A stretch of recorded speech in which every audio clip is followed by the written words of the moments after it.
সফরে বেরিয়েছে, মরুভূমির সফর, মাঝখানে তুফান, কই যাবে, কই বাঁচবে, দৌড়াদৌড়ি শুরু। দৌড়াতে দৌড়াতে এক পাহাড়ের গুহার ভেতরে আশ্রয় নিয়েছে। গুহা চিনেন তো?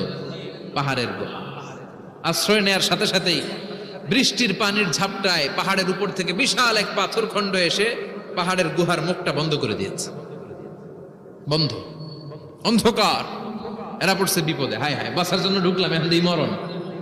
ঢুকছিল কি জন্য? এখন মরণ।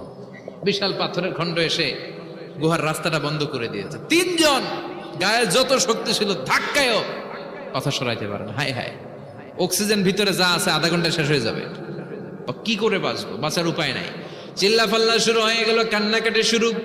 একজন বলে, তোমাদের জীবনে কার কি ন্যাক আমল আছে, যেই ন্যাক আমলটা আল্লাহর ভয়ে করছিলাম, এটার ওসিলা দিয়ে দোয়া করে দেখো কিছু হয় কিনা। সুবহানাল্লাহ কোন, এটাই উপায়।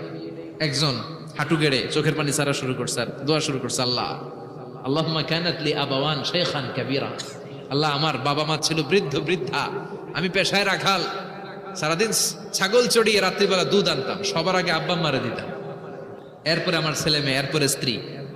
একদিন গভীর রাতে এসে দেখি আব্বা আম্মা ঘুমায়, দুধের বাটি নিয়ে আব্বা আম্মার মাথার সামনে দাঁড়িয়ে রইলাম। ছেলে মেয়েগুলো আব্বা এসে বলে, আব্বা দুধ দাও। আমি বললাম পরে, আগে আব্বা আম্মা খাবে, তারপরে তোরা। ছেলে মেয়েগুলো কান্না জুড়ে দিল, আমি দেই নাই। ফজর পর্যন্ত দাঁড়িয়ে রইলাম। ফজরের আগ দিয়ে আব্বা আম্মা ঘুম থেকে উঠে দেখে তো আমার অবাক, কিরে বাবা দাঁড়িয়ে কেন?